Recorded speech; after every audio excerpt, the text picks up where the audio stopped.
Feliz sábado para todos y buenos días. Espero que todos estén bien con la ayuda de Dios.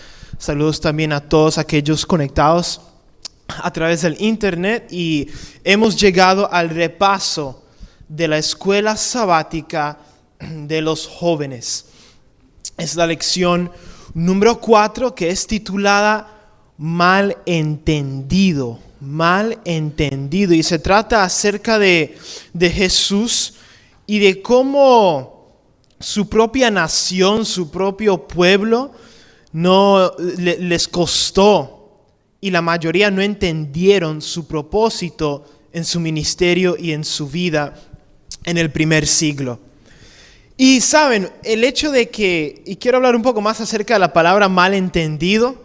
Recuerdo antes de la pandemia, a veces los jóvenes atrás en el salón jugábamos un juego que se llamaba telephone, así le decíamos, teléfono, y nos poníamos en una fila o a veces en un círculo y alguien empezó recibiendo un mensaje en su oído, le susurró un mensaje, una palabra, y entonces cualquier palabra pudo haber sido, digamos por ejemplo, la Biblia es la palabra de Dios, digamos por ejemplo es el mensaje.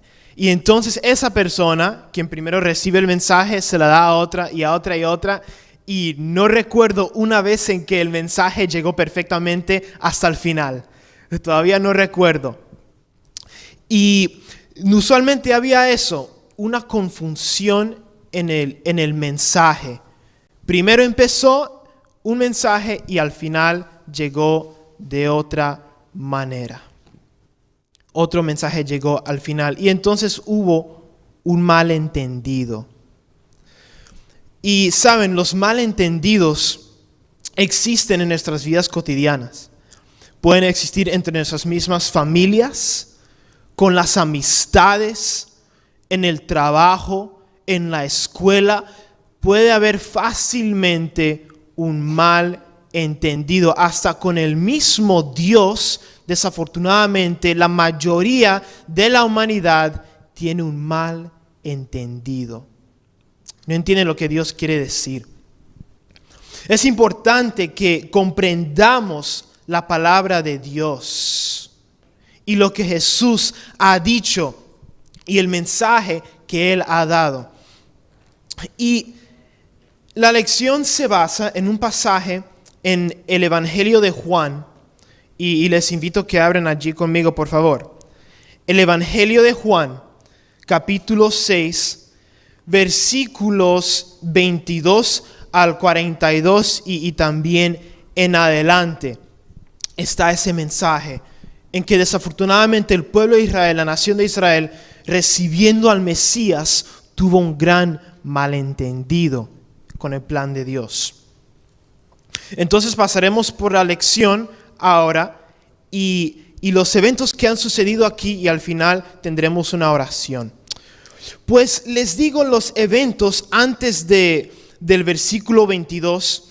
En el capítulo 6 de Juan vemos el milagro que Jesús hizo a una multitud de 5,000 hombres. Como recuerdo que el pastor predicó hace poco un milagro contundente de Jesús al pueblo de Israel. Hasta habían personas quienes dijeron, ese es el profeta que Dios envió. Pero no entendieron bien porque querían ponerlo en ese mismo momento como un rey. Pero Jesús se apartó. Y entonces al siguiente día vieron que cerca del lago, del mar donde estaban, no estaba Jesús. Y fueron a buscarlo, pasaron hasta Capernaum y allí lo encontraron. Y entonces vemos lo que dice el versículo 25, Juan 6, 25. Cuando lo encontraron del otro lado del mar, la multitud dijo a Jesús, Rabí, ¿cuándo llegaste acá? Entonces esta multitud que estaba buscando a Jesús después de recibir comida, al fin lo encontraron. Y la respuesta que Jesús les da es derecho al punto, recto al corazón. Jesús respondió, os aseguro que me buscáis, no porque habéis visto las señales, sino porque comisteis del pan y os saciasteis. Y allí Jesús sabía, quien leía los corazones de las personas, como está en Juan 2, él sabía por qué en verdad lo estaba buscando. Tristemente, esta multitud siguió a Jesús, no solamente para seguir a Jesús en sí, pero porque tenían un interés, tristemente. Y siguieron a Jesús en una manera interesada. Querían su provecho, querían su comida. Y en el reino de Jesús, algo que él repitió en los evangelios, es que cuando uno sigue a Jesús, debe ser capaz de dejarlo todo por él. Casa, propiedad, marido, esposa, hijos, hijas. Cada posesión debe ser entregada y puesto bajo a la importancia y al señorío de Jesús. Él tiene el primer lugar. Y el amor y el servicio que el cristiano y el seguidor, el discípulo de Jesús debe tener es un amor y un servicio desinteresado. ¿Cómo? Desinteresado. Esto llama a la humildad. No se trata de mí, sino de mi Señor. Y le sirvo sin interés. Y entonces en el versículo 27 Jesús siguió en esta respuesta a la multitud que lo seguía, diciendo: trabajad no por la comida que perece, sino por la comida que para vida eterna permanece, que el Hijo del Hombre os dará. Sobre él el Padre colocó su sello de aprobación. Entonces Jesús les llama: ¿por qué buscan este pan que, bueno, ya comieron y ya tienen hambre de nuevo? Buscan la comida eterna que el Hijo del Hombre te dará.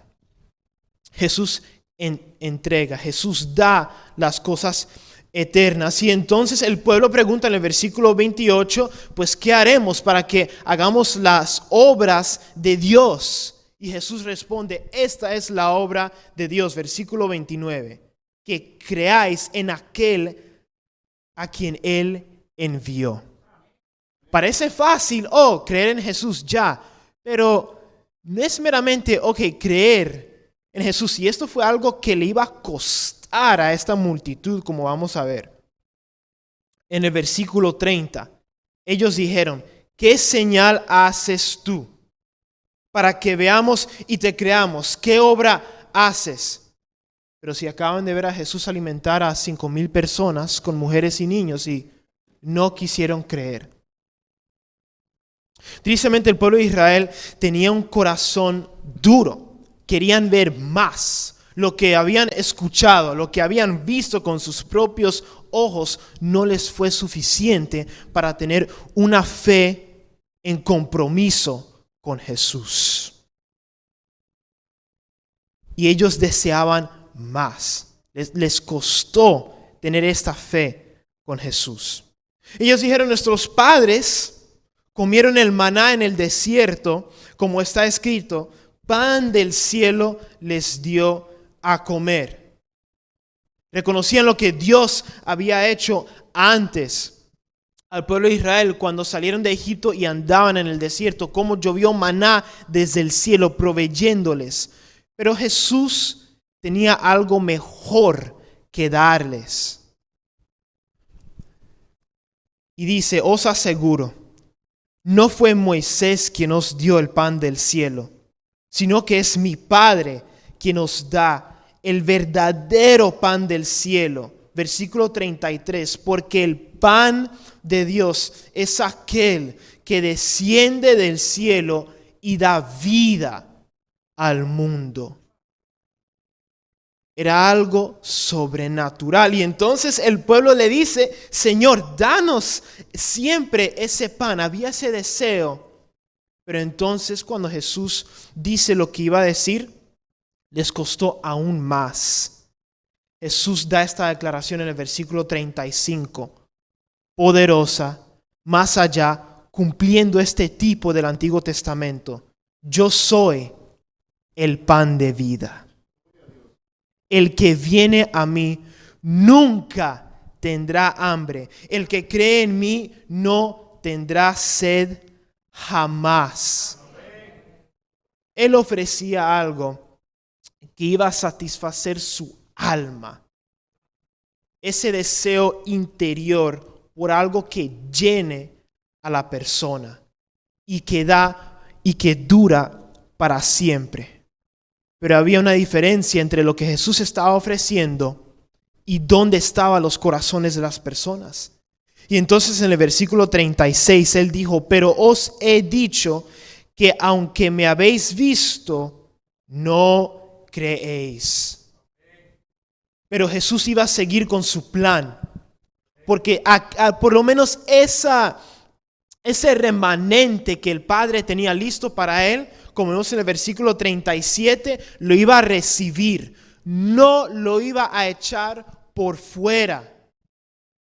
Siempre lo iba a mantener en él y estaba garantizado que Jesús los iba a levantar en el día final para que tengan la vida eterna. Versículo 40, porque esta es la voluntad de mi Padre, que todo el que ve al Hijo y cree en Él tenga vida eterna y yo lo resucite en el último día.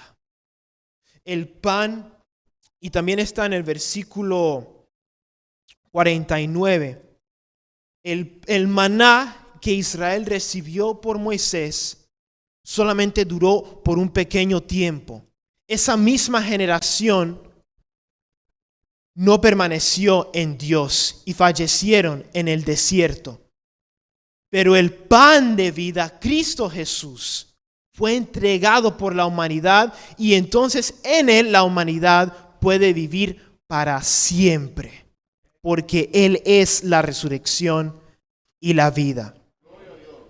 Versículo 41, imagínense en la sinagoga, porque esto fue enseñado en la sinagoga en Capernaum. Los judíos murmuraron contra él, porque había dicho, yo soy el pan que descendió del cielo. Y versículo 42, el versículo clave de la lección. Y decían, ¿no es este Jesús, el hijo de José, cuyo padre y madre conocemos? ¿Cómo puede decir, descendí del cielo? No quisieron reconocer la autoridad y el origen celestial que tenía Jesús. Esto fue profetizado en el Antiguo Testamento. Pueden consultar Proverbios 30, 1 al 4. Como el Hijo de Dios es aquel quien ascendió al cielo y desciende desde el cielo. Y Él tiene toda la autoridad sobre el universo entero. Y el pueblo no quiso entender esto. Y sus corazones se endurecieron. Hasta el punto de que ese mismo día hubo lo que podríamos decir una división, un zarandeo, en que muchos discípulos abandonaron a Jesús ese mismo día, pero solo quedaron 12 siguiéndolo en ese lugar. ¿Seguiremos a Jesús siempre? ¿Somos capaces de humillarnos día a día delante del Señor para seguirlo con un amor desinteresado? Termino con un versículo en Juan 1, 10 al 13, antes de tener la oración.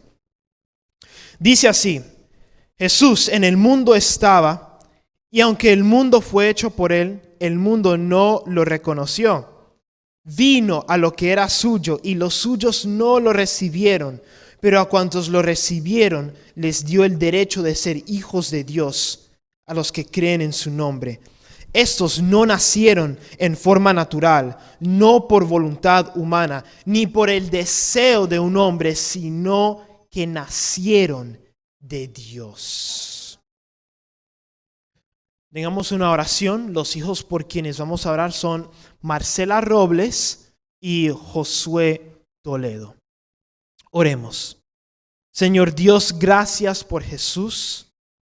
Gracias por el mensaje que nos has dado por Él. Y pido que nos ayude, Señor, a todos quienes somos cristianos, discípulos y seguidores de Jesús, a seguirlo con un amor desinteresado, entender su propósito en este mundo, para entregarse, para llamar a un pueblo a sí mismo, para morar con Él para siempre. Ayúdanos, Señor.